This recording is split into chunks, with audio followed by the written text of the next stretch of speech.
going to get started. My name is Gina Cortese. I'm the project manager for the City of Somerville Engineering Department, and I'll be leading us through this presentation on the Mystic River Outfall and Sewer Separation Project.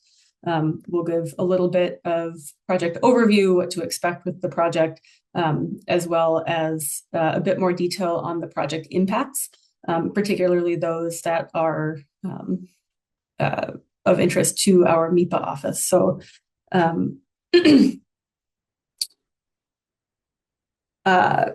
quick agenda, we'll go through introductions. We have a representative from the MIPA office here with us who will go over what that process is like for the MIPA review. Like I said, we'll do a project overview. We'll speak to some of the project alternatives that we considered before deciding on this project specifically, some of the benefits of the projects, what those impacts are. We'll speak to the environmental justice pieces as well as other environmental resources. We'll walk through a high-level construction schedule and impacts, and then we'll have time at the end for questions and comments. Like I said, my name is Gina Cortese. I'm a project manager and representing the city. We also have with us from the city, Nick Olackle, who is a public information officer in our comms department who focuses on construction projects. We also have several staff from our consulting teams at Stantec and Dewberry on the call. They'll present a couple of slides and be available to help answer questions at the end. And at this point, I'll turn it over to Eva to speak to what that MIPA review process is like. Thank you. So my name is Eva Vaughn. I'm an environmental analyst in the MIPA office. That's the Massachusetts Environmental Policy Act office.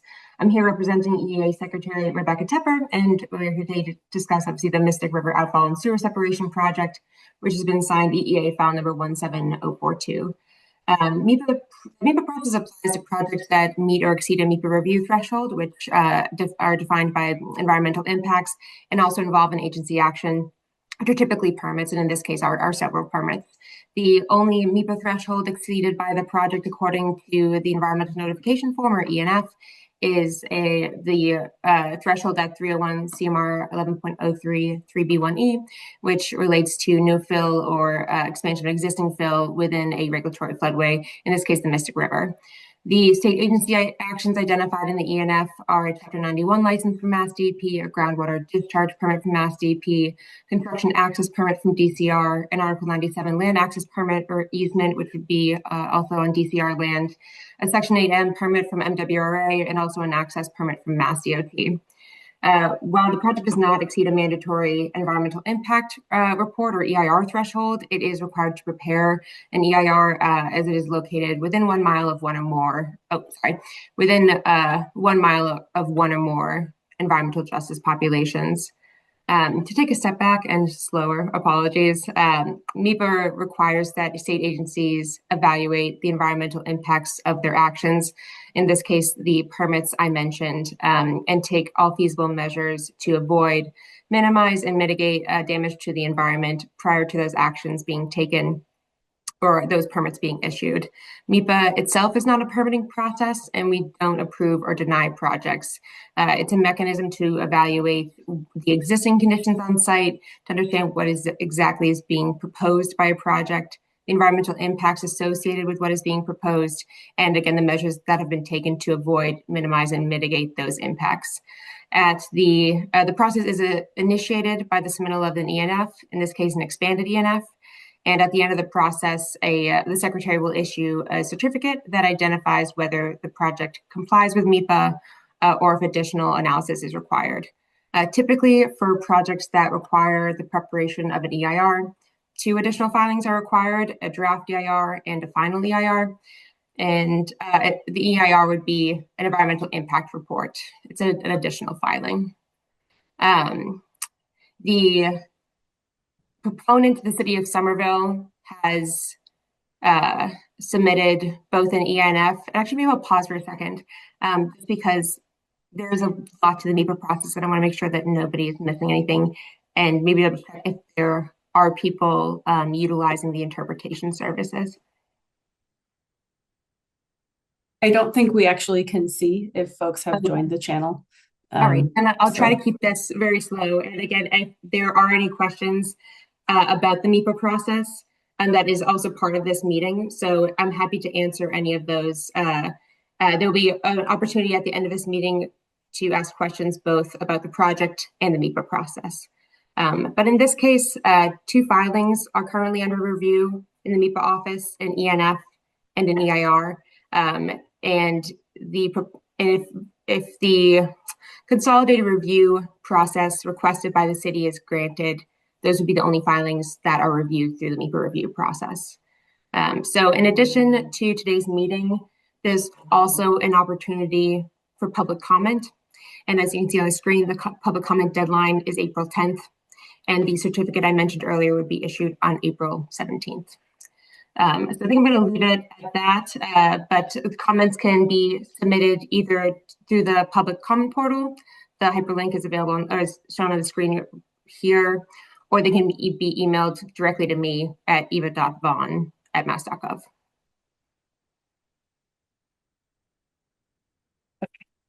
thanks, Eva.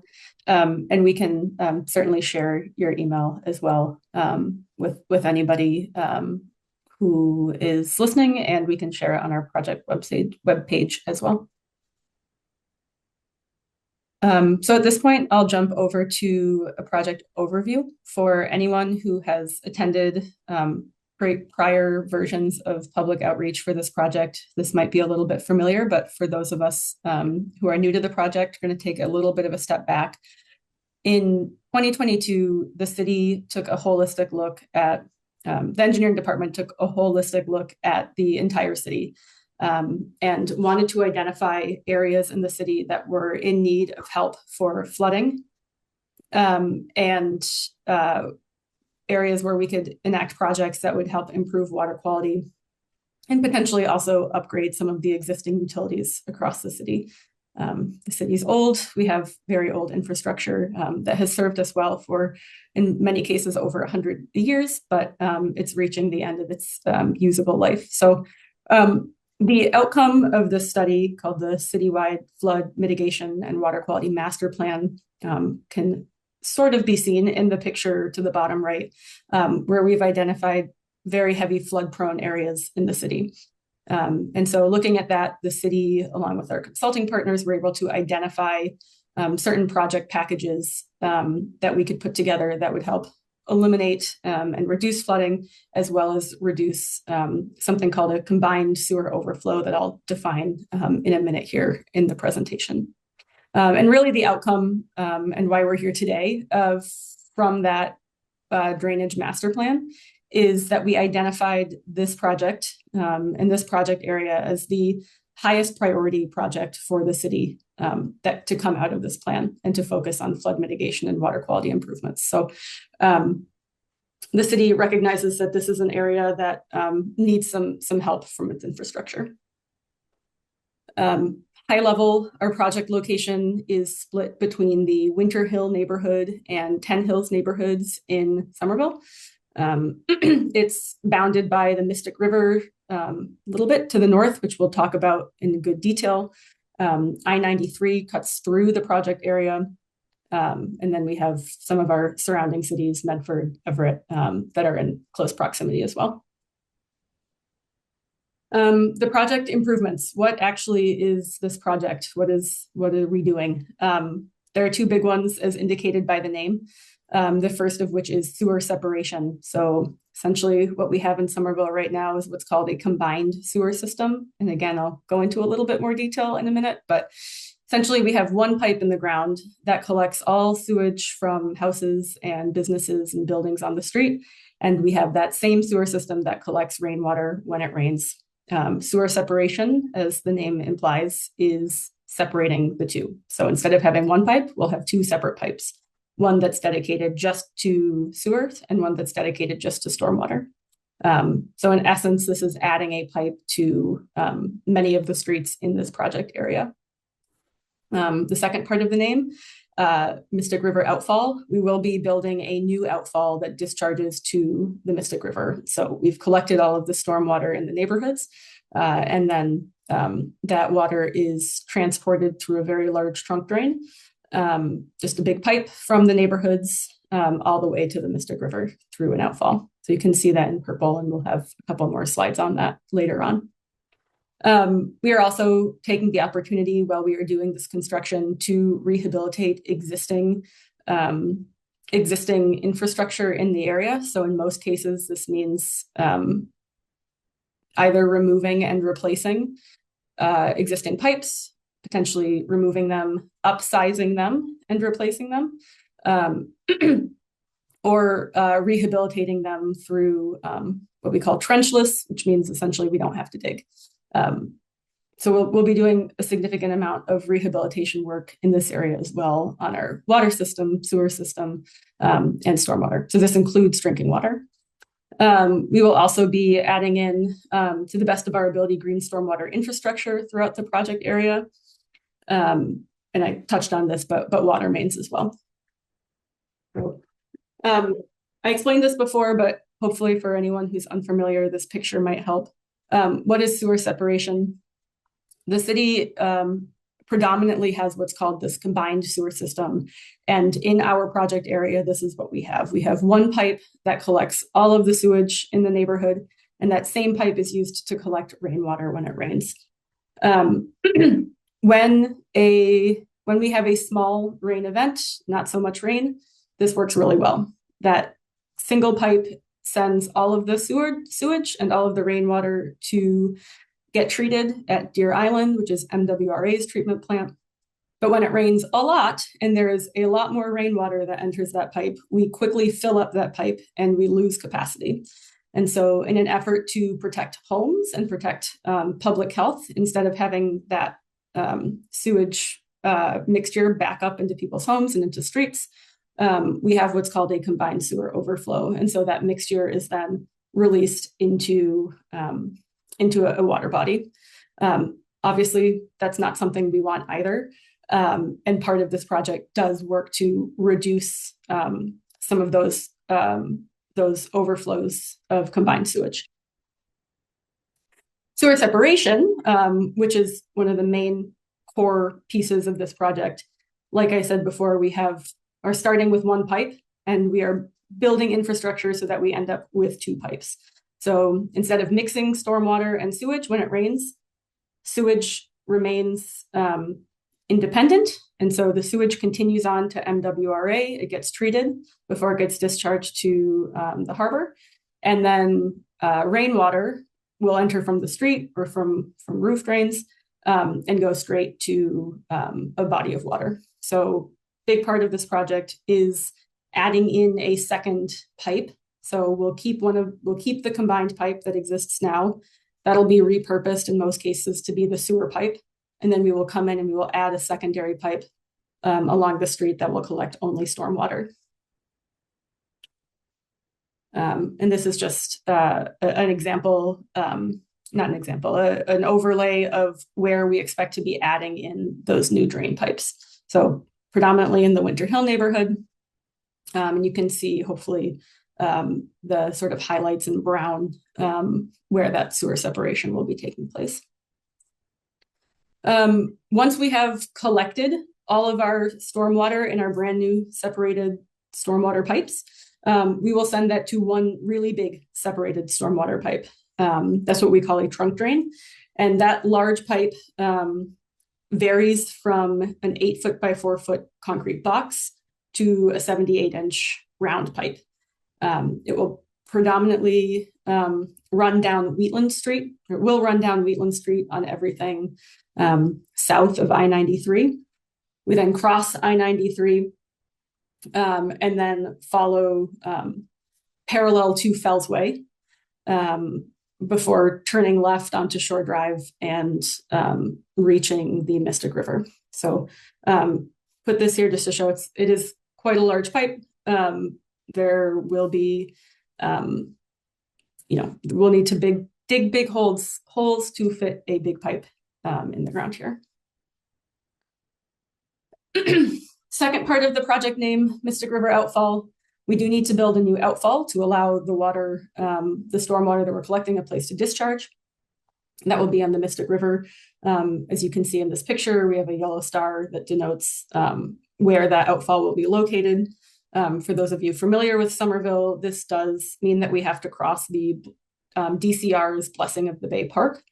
And it'll be just to the, in this picture, just to the left of the pedestrian boardwalk that runs underneath Fellsway or Route 28 that you can see in this picture. One of the reasons that we picked this location, there are really two big ones, and one is that we have hydraulics requirements. And what that means is that essentially we only have so much height to play with. So if you think about the fact that this pipe has to discharge at the river, and the fact that we only have gravity to send our water from the neighborhoods all the way to the Mystic River, there's only so much height that we have to maintain a slope that allows gravity to do its job, while at the same time crossing over a whole bunch of other pieces of infrastructure that currently exist below ground. So we really are trying to thread a needle with our placement of the outfall and placement of the large trunk drain. We've heard questions in the past, and we'll touch on it a little bit, but why not go to the other side of Fellsway or Route 28? And the main reason really is due to the existing infrastructure and trying to find a corridor or empty space that's available for us to put this pipe. And just, noting that Blessing of the Bay Park is owned by DCR. We have DOT that has jurisdiction over not just the Fellsway here, but over I-93 that we have to cross in our project area, and Mystic Ave as well. DEP has a hand, EEA, Office of Energy and Environmental Affairs. All this to say we have quite a few other agencies that are involved in the review of this project. Third kind of core part of this project is upgrading our existing utility network. So I mentioned it before, a lot of our pipes in Somerville are over 100 years old, and they've done a great job over that time, but their usable life is coming to an end. We know that we have some of these pipes have some defects that we know. You can see in the left-hand corner, we send cameras through all of our pipes to be able to see what sort of condition the pipes are in. And so because in particular, when we're looking at sewer pipes and areas where we have existing stormwater pipes, because we're going to be reusing those pipes, we want to be able to return them to a new or like new condition. So you can see in the image to the right, the map, all of the areas where we'll be performing some variety of rehabilitation to the pipes that are existing in the project area. You can see in gray, we're still reviewing some of the newer camera. It's called CCTV, closed circuit television information that we've gotten back. But south of 93, anything that's in red is an area where we'll have to dig up the old pipe. It's unsalvageable. We'll dig up the old pipe, we'll put in a new pipe. And anything that's in yellow, we do something called CIPP lining, which is called cured in place pipe lining. And essentially what that is we're able to put, we call it a sock, but a liner through the inside of the pipe. And then it creates almost a new pipe inside of the old pipe.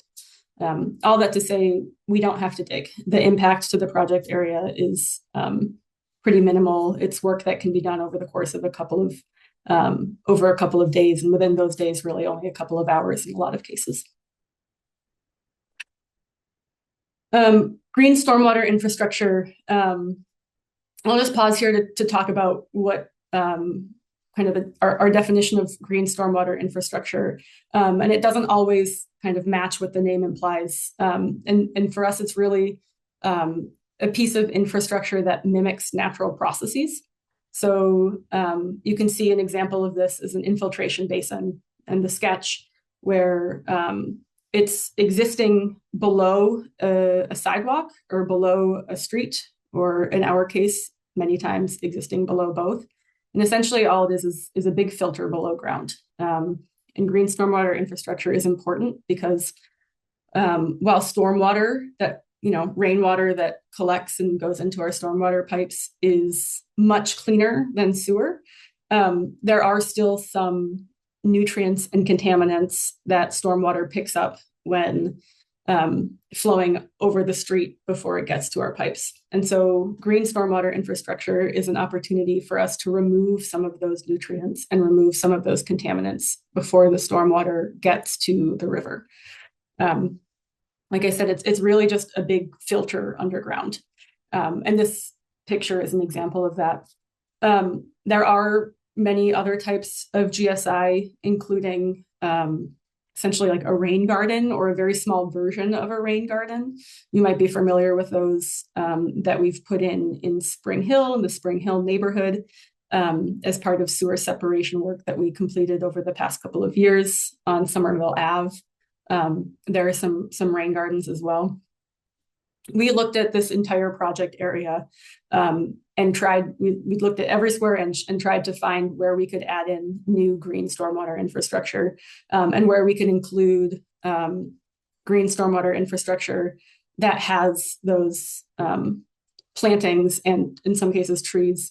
And with the constraints in this project area, both based on a limited right-of-way, so the streets were really, really narrow, but more so we were limited by the things like the profile of the underground, profile of the soil. So the soil has to be a certain condition to actually be feasible for implementing these green stormwater infrastructure pieces.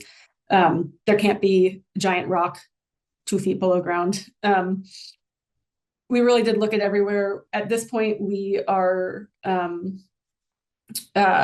moving forward with 9 infiltration basins in our design, which will provide some additional stormwater treatment before that stormwater is discharged to the Mystic River. And then the last piece here is upgrades to our potable water system. So in particular, in the Winter Hill neighborhood, we know that we have water pipes, water mains that need to be upgraded to improve our fire flow capacity, our water age. So really that's a measure of how much disinfectant is in your water. So there's a window that we want to try to be in. And right now we're at the very edge of it. We want to be in the middle. And then of course, these pipes are old as well. And so the structural integrity is something that we can upgrade in this project as well.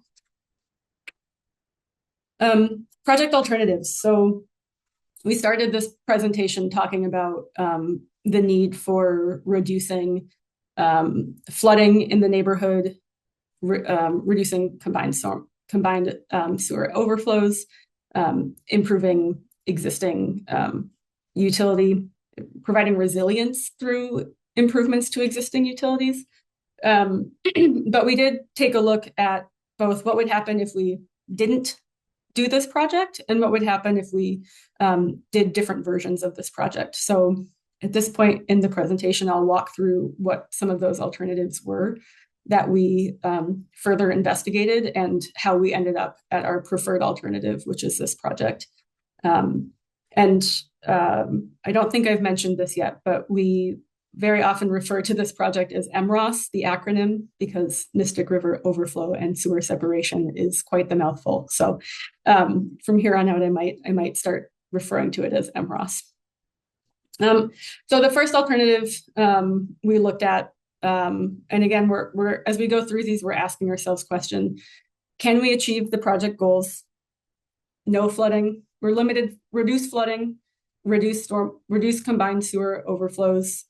And maintain, to the best of our ability, cost, schedule, and minimal impacts to the environment. So the first alternative we reviewed is just to do nothing. What happens if we do nothing? And the impact on project goals, as you might imagine, was significant. We're doing the project for a reason. So if we do nothing, we know that flooding will not only not be reduced, but it will get worse with the impacts of climate change. We're expecting to have more frequent and more intense storms as climate change continues. Reducing CSOs.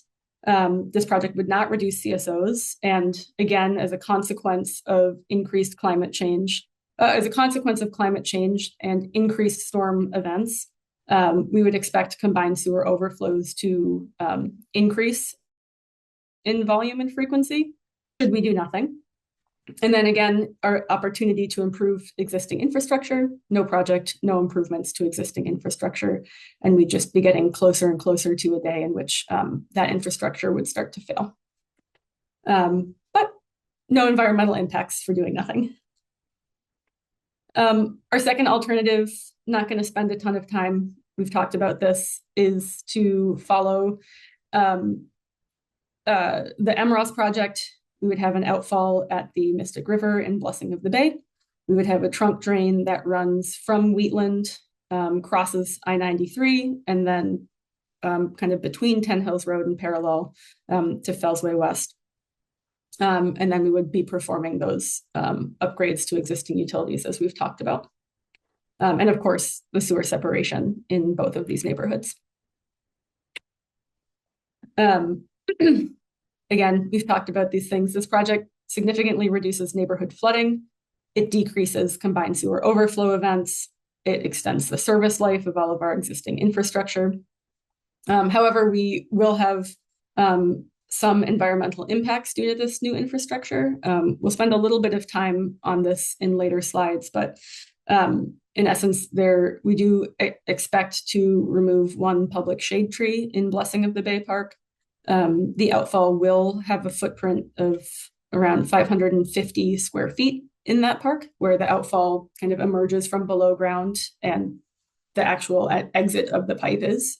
There are both benefits and challenges for environmental justice communities. So the benefits of the increased resiliency will be available to the environmental justice communities that are proximate to this project. We'll talk about that a little bit later. But that also means that there will be the temporary impacts of construction on these communities as well. And like I said, the increased resiliency to climate change is a benefit as well.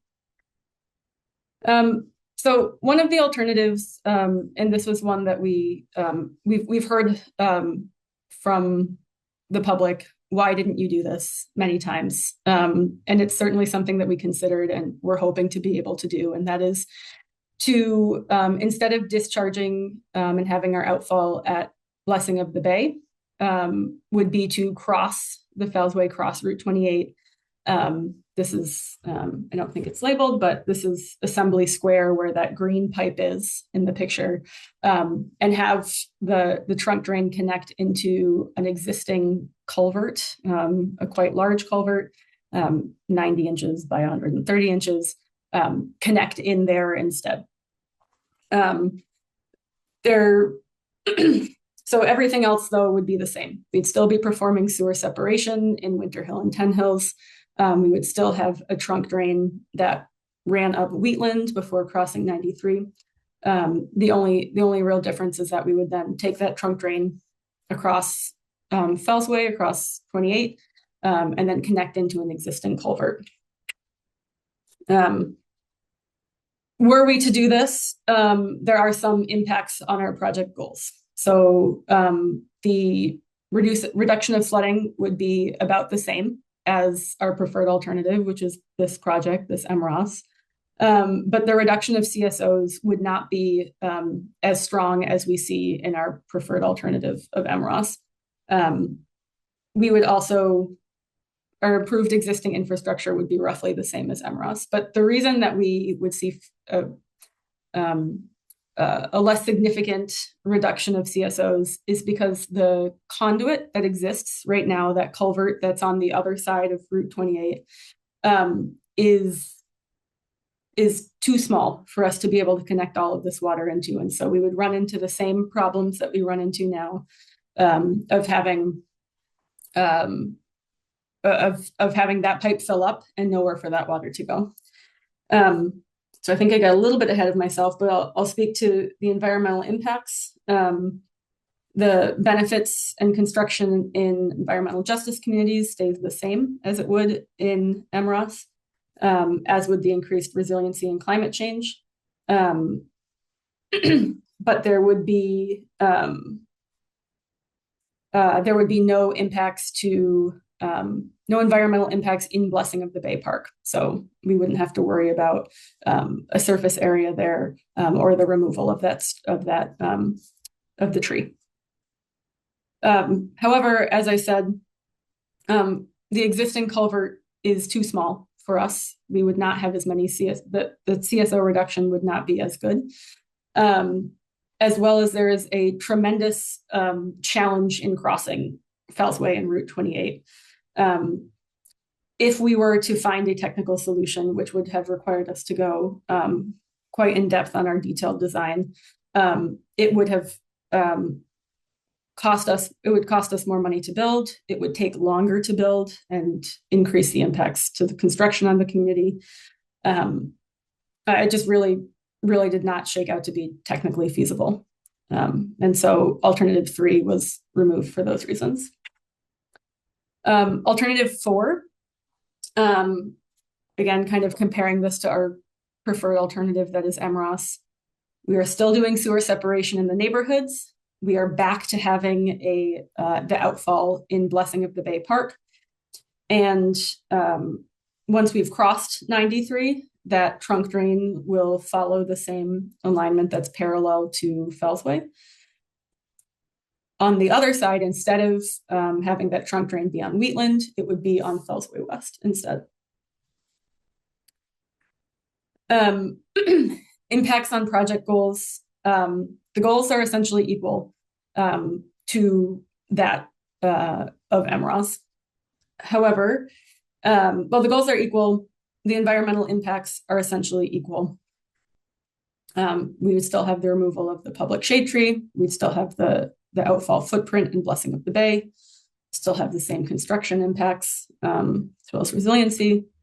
But we found, and we did progress this one through the early parts of our detailed design, that we had significant utility conflicts along Fellsway West. So as we said, this trunk drain is a very large pipe. And there simply isn't enough room underground with the existing utilities that are there. So existing water, existing sewer, existing electrical, existing telecom, existing gas, there just wasn't enough room here. And so to be able to make room, if we wanted to, there would be, again, a significant increase in construction costs and duration as well, which of course is felt by the neighborhood anytime we extend construction. So because the benefits were essentially the same as MROS, we eliminated alternative 4 because of those utility conflicts. And alternative 5, which is really just kind of a small tweak on, again, on the MROS project, is in all ways the same as MROS. Outfall at Blessing of the Bay. Trunk drain will run up Wheatland, cross 93, and jump to the Fellsway. Upgrades to existing utilities. The only difference here is looking at whether or not we would connect in some of the drainage area that is currently owned by DOT.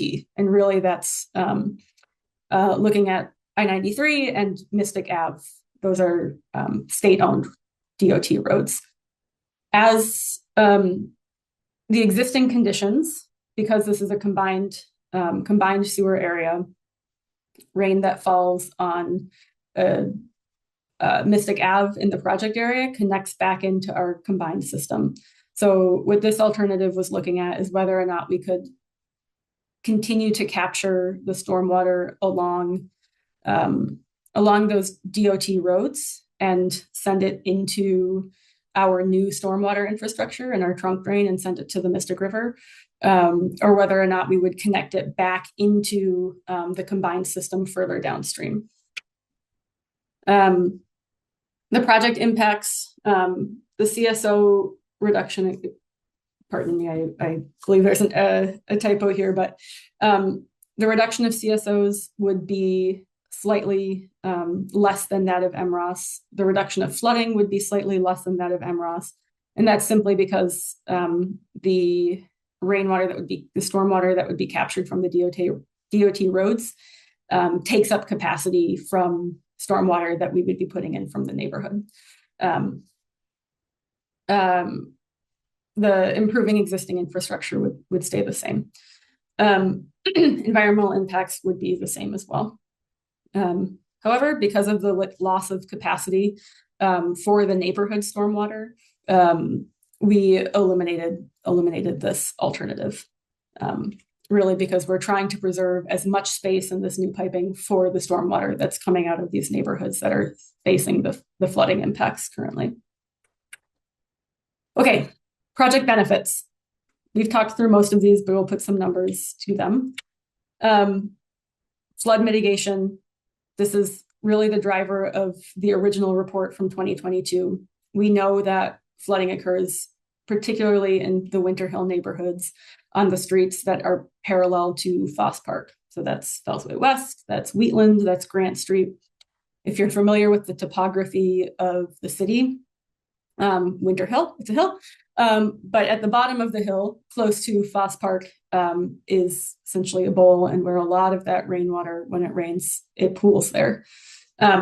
So just a little bit of technical explanation at what we're looking at on these maps. A 10-year, 24-hour storm is a storm that has that occurs over a 24-hour duration and has a 10% chance of happening in the given year. So what we're looking at to the left is the flooding of a storm that we predict has a 10% chance of happening this year. You can see there's some significant flooding on those streets I mentioned before, and the darker the blue, the deeper the flooding.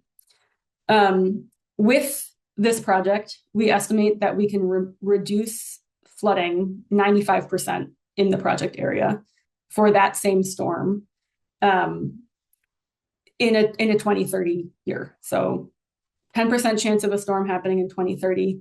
With this project, we expect the flood volume to be reduced 95%, and a significant reduction on those streets I mentioned, parallel to Foss Park before. And as we've said, with climate change, we expect storms to be getting worse, and we expect flooding to get worse without any sort of intervention as well. CSO reduction, coming back to the concept of a combined sewer in this area. As it stands now, you can see in the picture to the right, the two red dots are existing combined sewer overflows. And somewhat confusingly, only one of them ever activates at a time. They are interconnected, and so it really depends on whether it is high tide or low tide, whether or not you would have an event at one or the other. But with the MROS project alone, we would expect to have a reduction in CSOs to the Mystic River on the magnitude approximately 50 million gallons.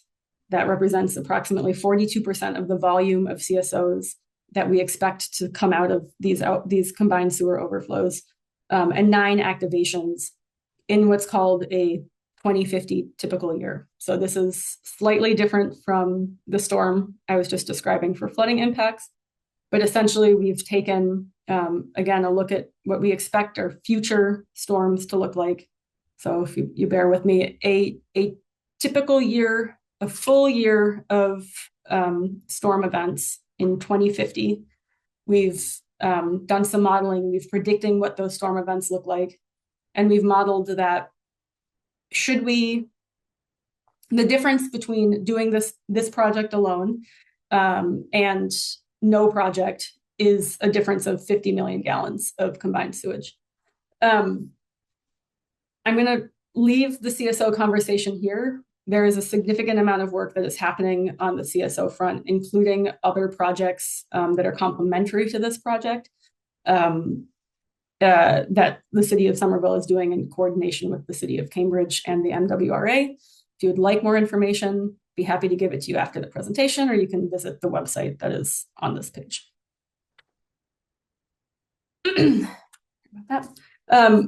Quickly talk through the additional project benefits. We've talked about these before, but just a reminder that we will be improving the old utilities that are here now.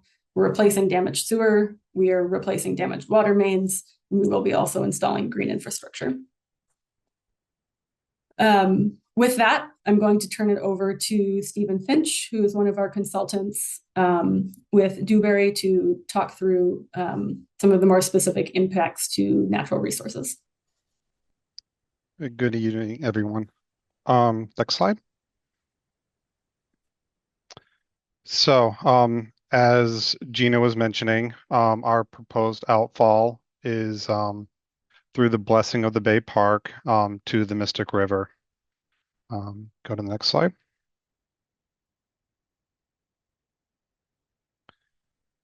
So this slide represents in color the proposed permanent impacts that are going to be associated with the outfall as the outfall daylights to the river itself. As mentioned earlier, there is approximately 555 square feet of the outfall itself, along with the apron that's associated with the outfall that will be either in the water of the Mystic River and or coming out of the embankment of the river itself. The areas around the proposed permanent impact includes in water best management practices, including turbidity curtains, a cofferdam to control sediment during construction, and so that work can also be conducted in dry conditions. This will reduce the amount of sediments that would be disturbed during construction and keeping it confined to the shoreline. The areas that are in gray to the right of the colored areas, the different types of hatching just represents different temporary impacts that are going to be associated with the blessing of the Bay Park. These temporary impacts are necessary for the construction of the outfall and the additional workspaces that are going to be needed for construction, including the laydown of materials and equipment during that time period. The temporary impact area that's shown will be fenced off from the public, and the current temporary path that runs through there will be blocked off to the public. However, there will be existing walkways along Shore Road leading up to Fellsway and then back down towards the boardwalk so that pedestrians still have a continuous pathway around the work area. As mentioned earlier, these areas of impact, both the in-water work, there's a small fringe of wetlands that are associated between the slope of the river down to the edge of water, along with areas including the riverfront and buffer areas on to the right of the wetlands, which is in green, that's shown there on screen. All these areas are will need to be permitted for. There's several state permits that will be required, which is part of the reason why we're having this meeting this evening with the triggering of state permits, including a notice of intent for the regulated areas in these project areas, a Chapter 91 license, and an Article 97. There are other, there's, I believe, state permits also for the DOT and other entities. There are also an Army Corps permit at the federal level that will also be submitted for the work within their jurisdiction. And then there will be also municipal permits as well as part of this project. But overall, what is going to be temporarily impacted will be restored in kind. We are in talks with the DCR who owns the property about replacements in kind, and so that it replicates the conditions that are currently out there now. As far as impacts, the permanent impacts, um, we are looking at options to do plantings where we can in those areas as well, especially with the graded slopes that don't affect the pipe itself. And so that's kind of the overrun of the impacts associated with the Blessing of the Bay property. Next. Again, this is kind of the rundown of the different regulated impact areas of that previous slide, and a listing of the permits that are the state permits that are being required.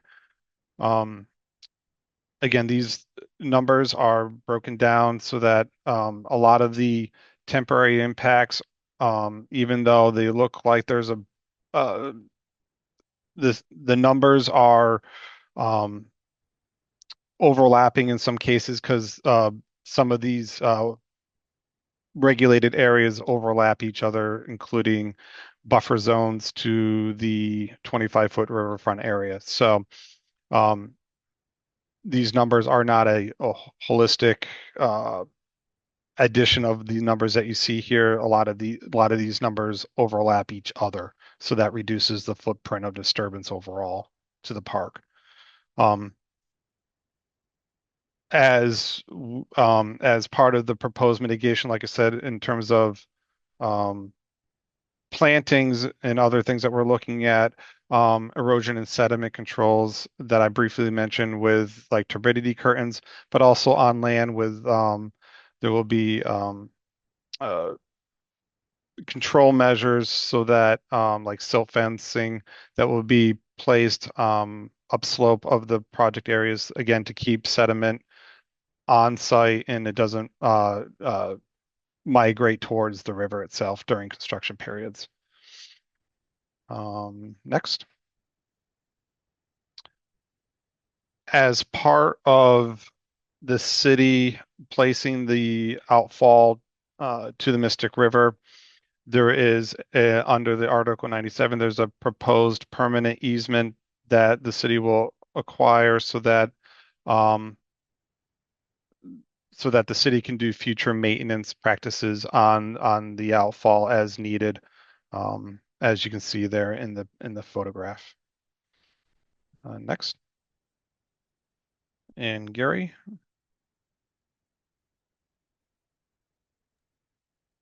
Great. And are you muted? Great.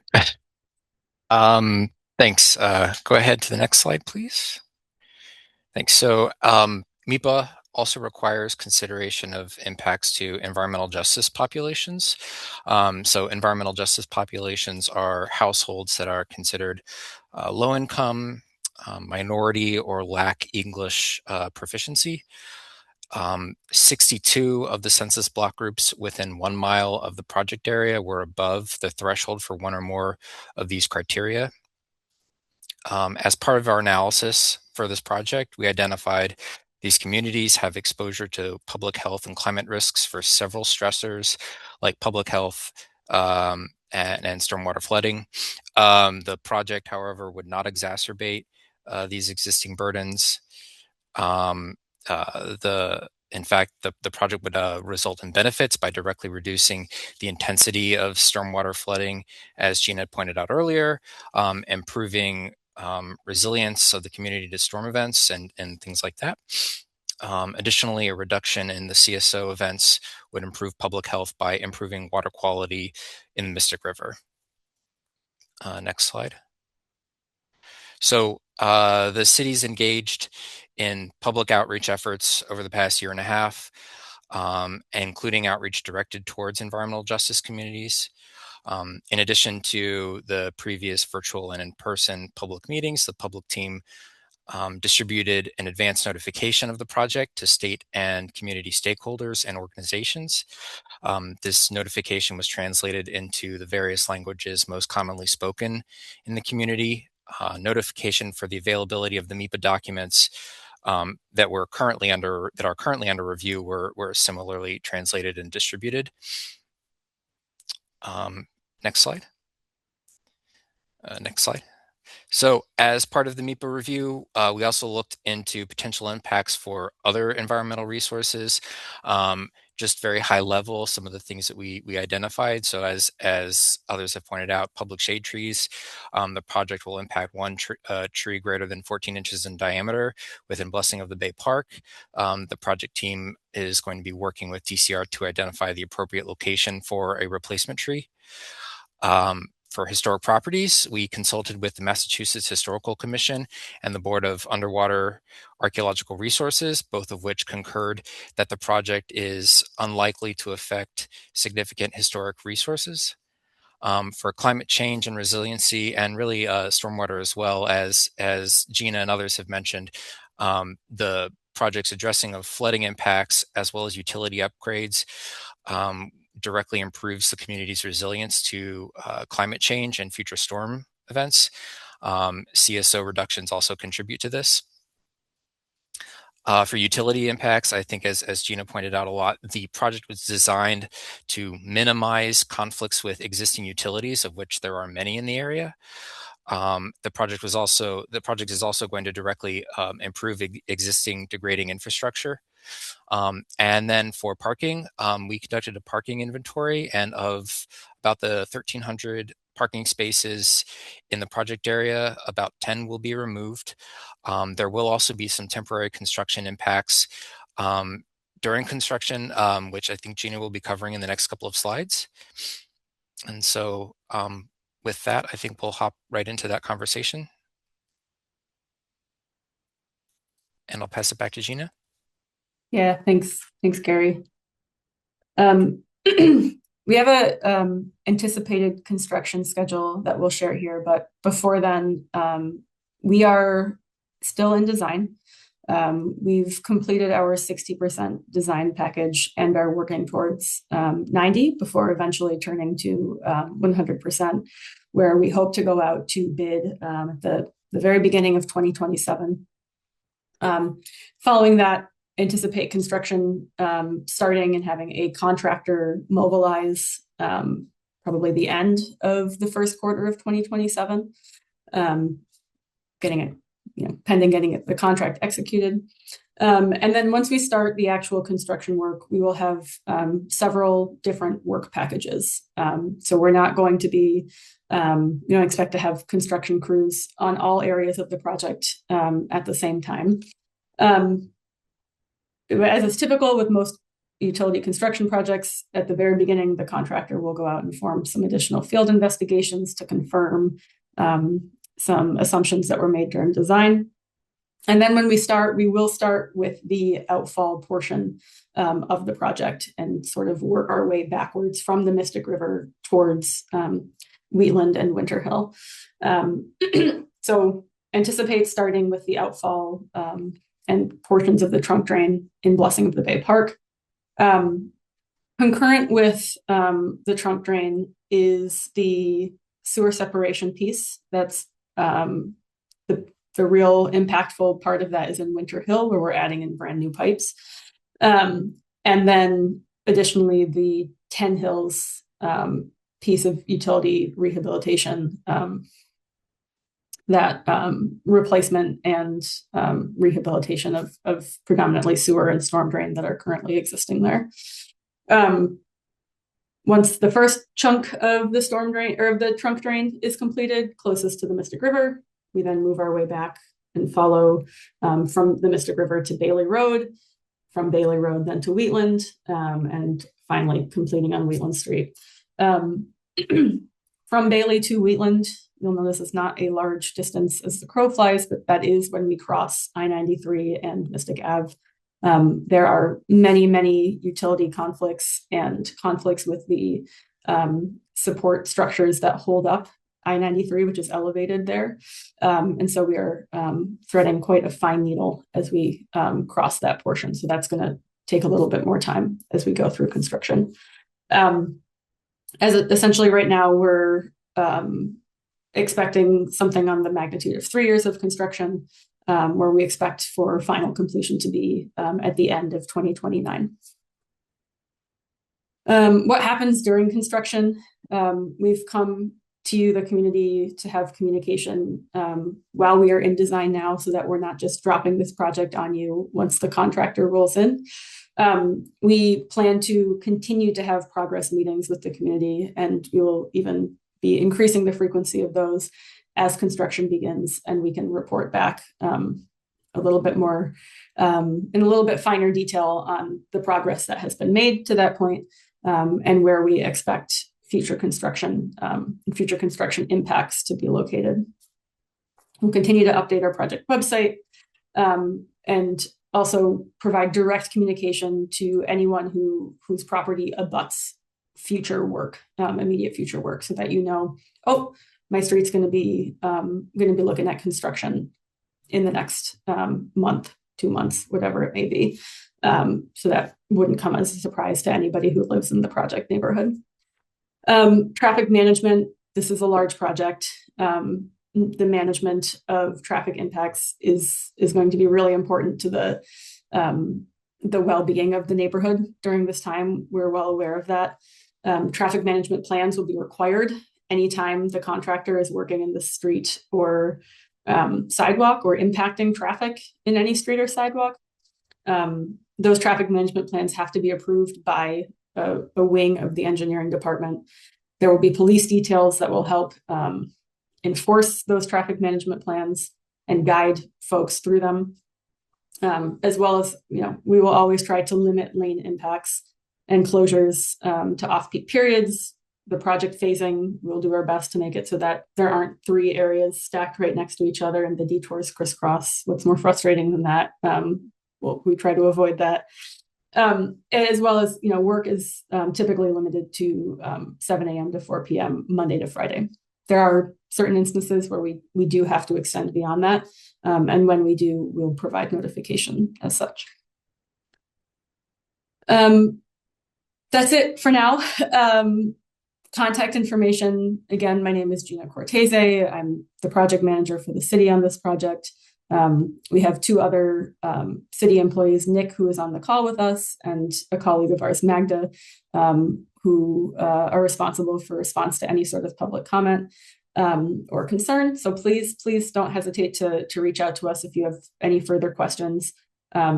Mentioned it a couple of times, but visit our project website for updates. We'll continue to update that as design progresses and we move into construction.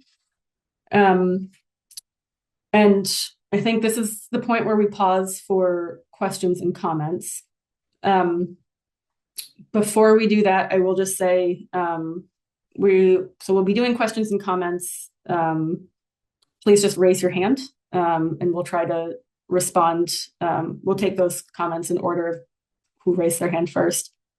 Because we do have interpretation happening tonight, if you could please indicate when you are called on, say your name and what language you'll be speaking in to give our interpreters a chance to catch up. And then I think we're taking questions and comments, and Eva, I don't know if you want to just rehash. The city project team, are always happy to receive comments on the project, but there is also this window that we are in for MIPA right now for the MIPA office to receive official public comments. And those public comments, if you want them written, would be due April 10th, but obviously we're here to listen tonight as well. Yes, I would just add to that while I'm happy to listen to comments tonight, in order for them to be reflected in the secretary's certificate, I do need them submitted as written comments just to avoid the chance of misinterpreting or misremembering what folks are saying. So at this point, any questions on the project itself or the MIPA process as it applies to it? And I'll reiterate one more time that the comment deadline for the MIPA process is April 10th. All right, thanks, Eva. So at this point, we will start taking questions. Again, please raise your hand if you'd like to speak. When you are called upon, please say your name and the language you'll be speaking in. And please try your best to speak slowly so that our interpreters can keep up. So I think we'll start with Michael Lanetto, and we'll be working on the back end to unmute you.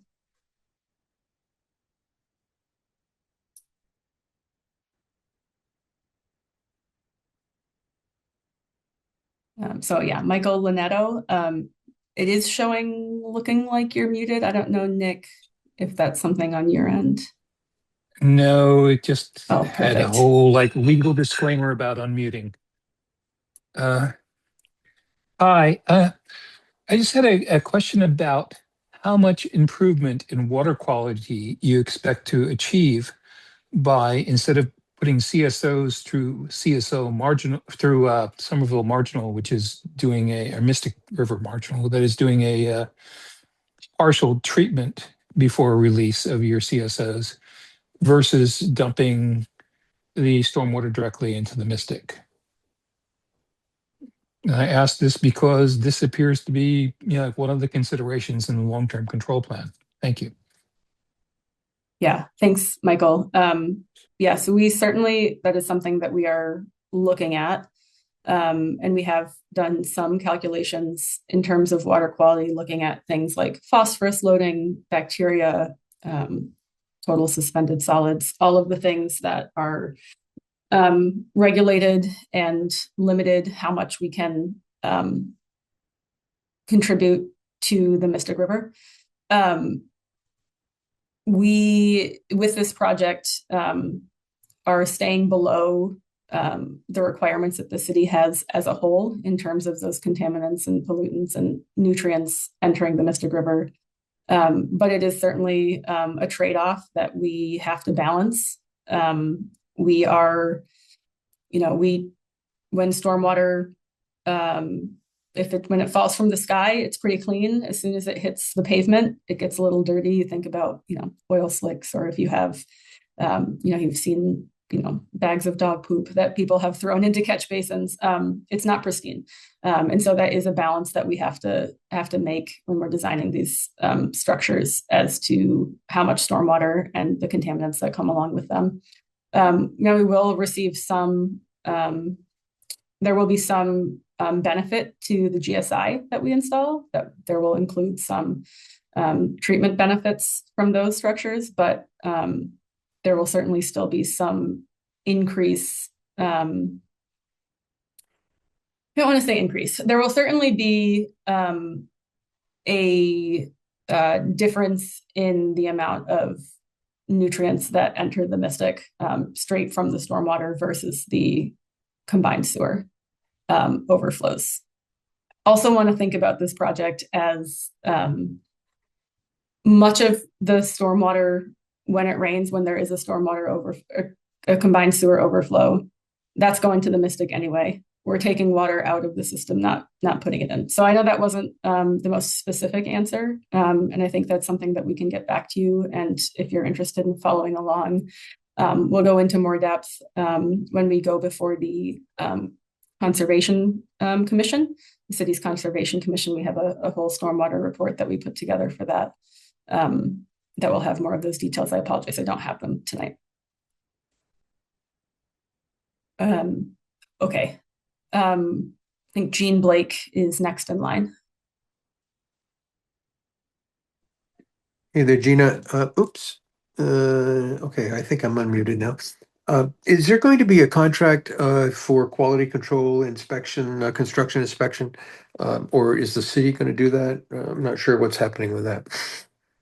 Yeah, so with really large projects, and typically projects that require or that have some sort of like vertical building element, like a building, there is a requirement that a third-party contractor be involved in overseeing an owner's project manager is what it's called.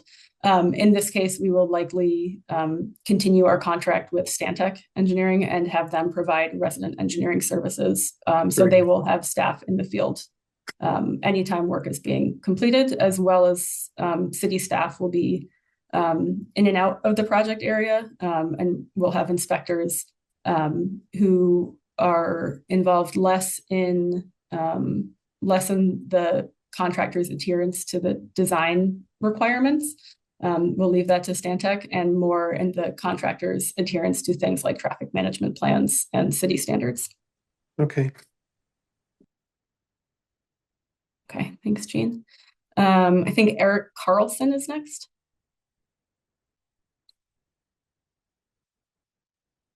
Can you hear me? Yes. Eric Carlson. I work with DCR Flood Hazard Management Program. And my question is about the outfall, which extends into, as far as I can tell, the floodway of the Mystic River. Floodway encroachments typically require a no-rise analysis, which would be a hydraulic analysis demonstrating that no rise results because of the encroachment. Has that been done, or is that planned to be done? I didn't see it in the EENF. I saw no reference to that. We also got this question earlier today, so it's definitely on our radar, but thank you for bringing it up again, Eric. I believe that we have done that analysis as part of that stormwater report that that I mentioned earlier, but we'll definitely take a note of that and get that over to you as well. Okay, thank you. Thanks, Eric. And Kristen Anderson.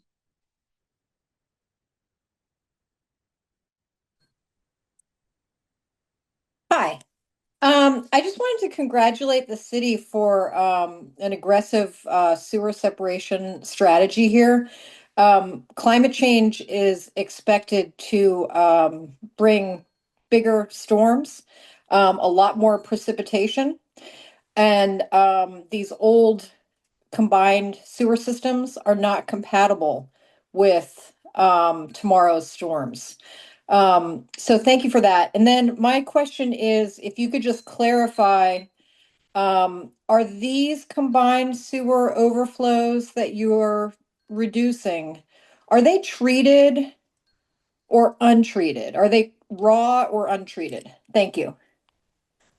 Thanks, Kristen. Yeah, so in this part of the city, the two combined sewer overflows that we showed on the map into the Mystic River are what we call partially treated.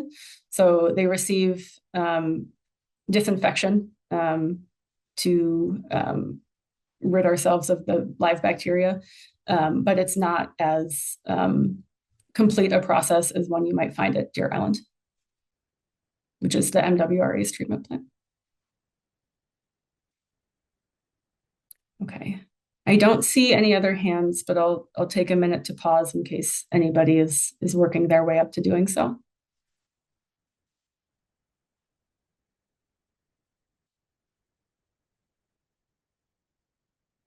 Okay, I think I saw Gene Blake put his hand back up again, and we have time, so go ahead, Gene.